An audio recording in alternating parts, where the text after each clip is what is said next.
G'day and welcome to this Australian Open Life. We tell stories and our story is Grand Slam Tennis, coming to you live from the home of the Australian Open, live in Melbourne, live at Melbourne Park, and being based in Melbourne, produced by Wise Words Media. And today you are joining us for an audio style radio.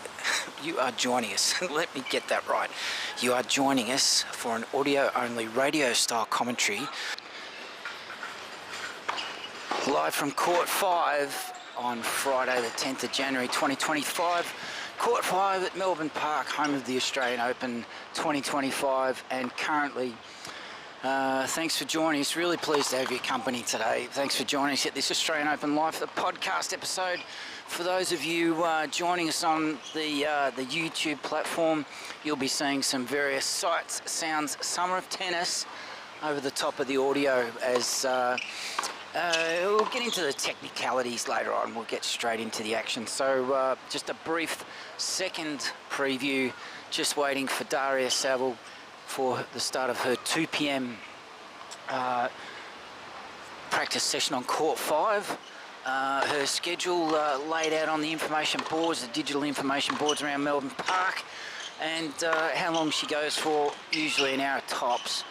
I've been reliably informed by the exceptionally helpful and friendly young staff at the information booth, and following that, a real treat for this Australian Open Live.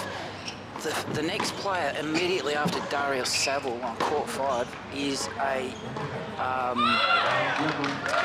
European player, Rebecca Skramkova. Now you can see her in action right now if you go to the platform. We've got an episode up there. We've got a teaser episode. We've also got Rebecca Skramkova. Why don't you go straight to the Shot Maker Showcase and check her out. Check out her game. So looking forward to seeing her again, and also someone I was looking forward to seeing. If I can just digress briefly, someone I was looking forward to seeing yesterday. Today. Was the Japanese player Nao Hibino. We also saw her the same year, 2022 Australian Open. She did not make it through her final. I think she lost in the third set in a tie break, or possibly yes, 6-7-5. Was very pleased to see her back this year, and she absolutely smashed her, I think it was a Chinese player, in her second round match, I think it was. She came back in the second set like a train, and I couldn't get over to see her because she was way over on the party court, one of the new 3 party courts, Court 16, which is over the eastern side of the Melbourne Park precinct, and it was just it's just too much. I decided to stay around the other back courts on the northwestern corner of the precinct, but I couldn't believe my eyes. I was pretty pleased to see that she absolutely smashed her way through the third set to win 6-1 in the third. So great to see Nao Hibino. But I won't be seeing her actually, because the reason I'm here, coming to you live from Court 5, at the Gumtree Court, the Gumtree Show Court, and sitting here for the first time actually. We've photographed it many times, of course, but never sat here. So it's a happy accident that I arrived here today, this Australian Open Life. We had our ground pass ticket, was burning a hole in the pocket for 3 days, and looking forward to seeing the qualifying finals today. But because of the scheduling, and schedules aren't really too important to me unless they affect me personally, so didn't realise that now that the Australian Open last year, Australian Open 2024, they started on a Sunday for the first time, and they're starting on a Sunday for the second time in 2 days, and that's why the qualifying finals were yesterday, when we were tripping around outside the precinct, and look out for some behind the scenes almost footage of Melbourne Park and all the preparations that go on outside the precinct. Very busy, and just briefly, we'll finish up here. Just briefly, the footprint of the Melbourne Park precinct is growing exponentially every single year. And yesterday I was very surprised and exceptionally disappointed to see that they've pushed back the eastern entrance.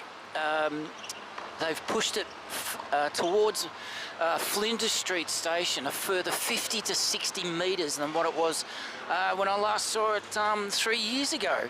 So clearly the corporate dollar being thrown at the City of Melbourne, that they're paying big money to extend the precinct so they can bring in as many sponsors, what they call activations, event activations, and simply get more bang for their buck, and try and attract more people from overseas to follow their favourite tennis players. So stick around with this Australian Open Life. We hope you enjoyed this episode of the Spotlight series. We're shining a spotlight on the rising Australian stars at the Australian Open 2025, the wildcards. And that's what we love at this Australian Open Life. We like seeing, keeping track of the players who are coming through.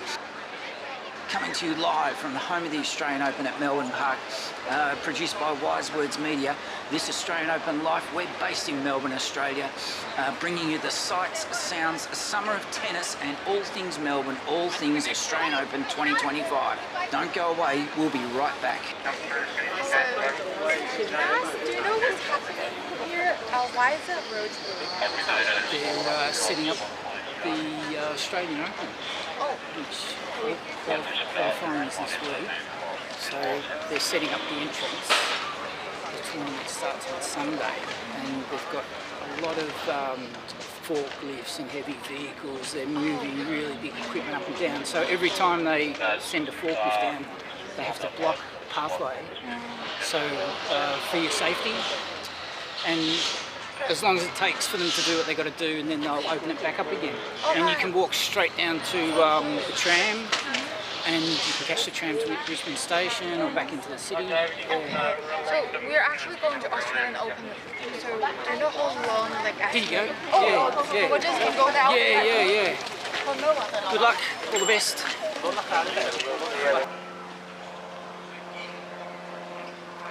G'day, thanks for joining us at this Australian Open Life. Very pleased to have your company today.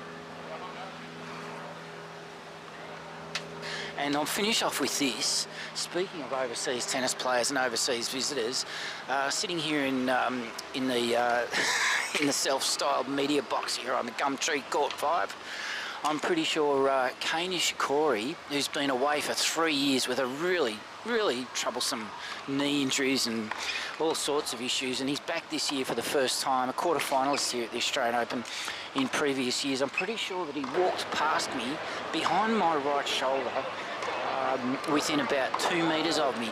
Now, the reason I didn't see him or take notice is because I didn't realise there was a tennis player walking past having finished his practice session, but I soon picked up that there was a very big group of what I came to realise, and I knew they were Japanese tennis fans because they were carrying laptops with anime figure stickers plastered all over the laptops, and because I didn't want to make a didn't want to go down that, well, I'm not even going to mention the words. So that's how I knew it was Kei Nishikori, because I'm pretty sure, I know for sure that he was practicing today. I saw his name on the practice schedule board, and I know for sure that it wasn't Miss Habino from Japan.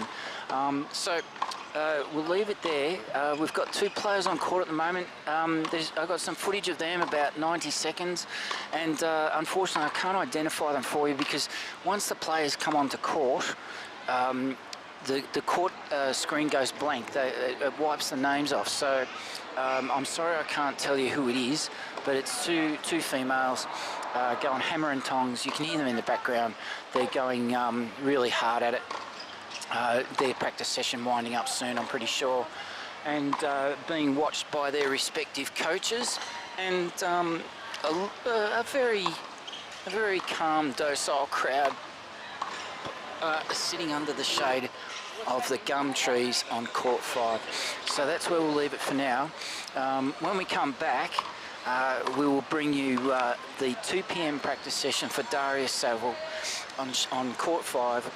immediately followed by Rebecca Skramkova. And if you're wondering and you're watching the YouTube channel, we're not strictly filming this particular practice session. More going to go for the podcast angle, but we'll be playing some pretty decent footage over the top of it. So that's what you've got to look forward to. So I hope you're enjoying the lead up to the Australian Open. If not from this Australian Open live, just generally looking forward to the searing summer that Melbourne Park often presents to overseas viewers.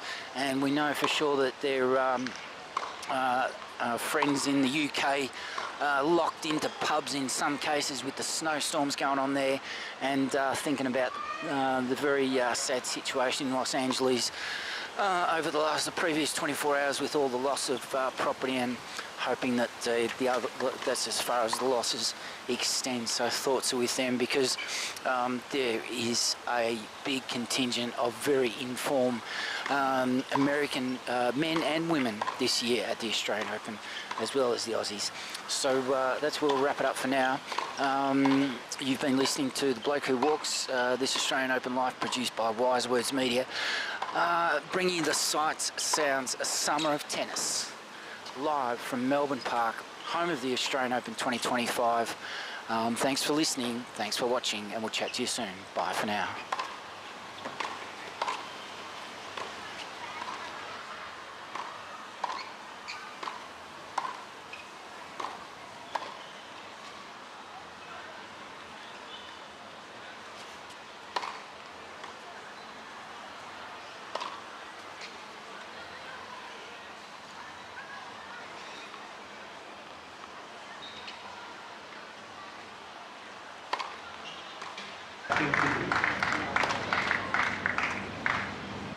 Hang on a second, did we say there's other information about ground passes? Yes, there is.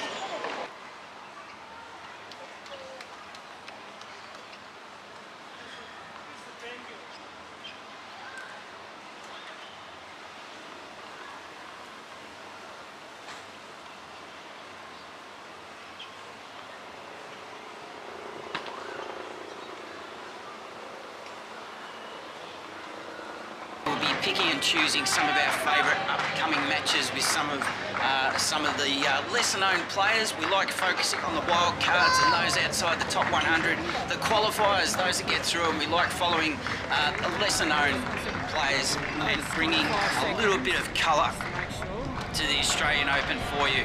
Thanks for listening, thanks for watching, and bye for now.